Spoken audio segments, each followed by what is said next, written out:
Ces décors lourds et vides, très loin de cette frise compliquée qui coule sur le plafond. Peut-être aimez-vous les mindfuck, peut-être pas. C'est un style qui semble en vogue en ce moment, les spectateurs se délectent de ne pas comprendre entièrement un film puis élaborent des théories sur internet pour essayer de trouver une vérité. Ce seraient des films qui challengent notre cerveau, leur simple visionnage suivi d'une période de réflexion nous rendrait plus intelligents. L'année dernière, Marienbad est un film d'Alain Resnais sorti en 1961, et il rentre dans cette catégorie des films énigmatiques sans vérité claire. Pas bien, ça devait être en 28 ou 29.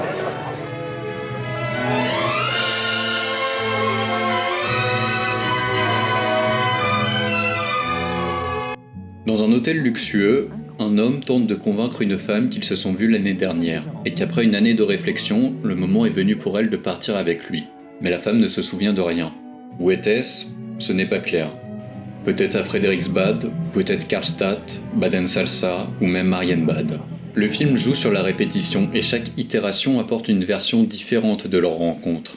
Il y a aussi une péripétie liée à un jeu d'allumettes qu'il a perdu face à un autre homme dont on ne sait pas précisément le rôle. Je ne crois pas qu'il s'agisse de moi. Vous devez vous tromper. Rappelez-vous, il y avait tout près de nous un groupe de pierres. La musique de Francis Seyrig y est omniprésente, envahissante, répétitive. Elle hypnotise et accentue ce flou entre le rêve et le réel. Ces plages sonores s'immiscent dans nos têtes, s'ancrent dans nos tympans et nos cerveaux et rendent en quelque sorte la réflexion plus difficile. Comme si nous étions fous nous aussi, tout autant déboussolés que la protagoniste incarnée par Delphine Seyrig. Mais après tout, faut-il réfléchir? Y a-t-il vraiment une vérité à percevoir?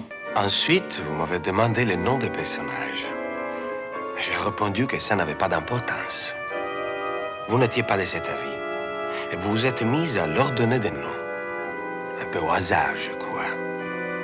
Alors je dis que c'était vous et moi, aussi bien.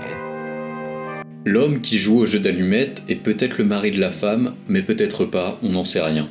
Et cet homme qui vient convaincre Delphine Seyrig qu'il fait partie de son passé, on ne saura jamais non plus qui il est. Est-ce un ancien amant qu'elle souhaite oublier? Est-ce un inconnu total qui séduit de cette manière? Ou même peut-être a-t-il violé cette femme qui a ensuite refoulé ce traumatisme hors de ses souvenirs? Toutes ces versions sont autant vraies que fausses.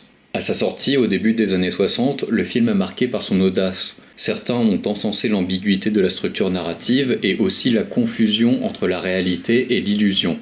Mais ce film a quelque part aussi montré les limites d'un tel style. Cette structure aurait peut-être dû être un genre mort-né, car s'il n'y a aucune vérité, à quoi bon se fatiguer à la chercher? Qu'est-ce que c'est que cette photographie?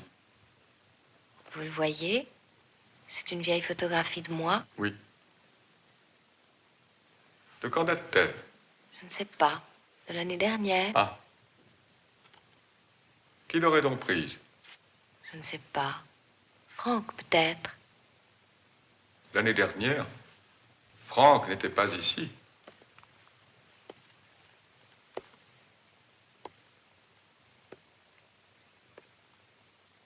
Bien, ce n'était peut-être pas ici.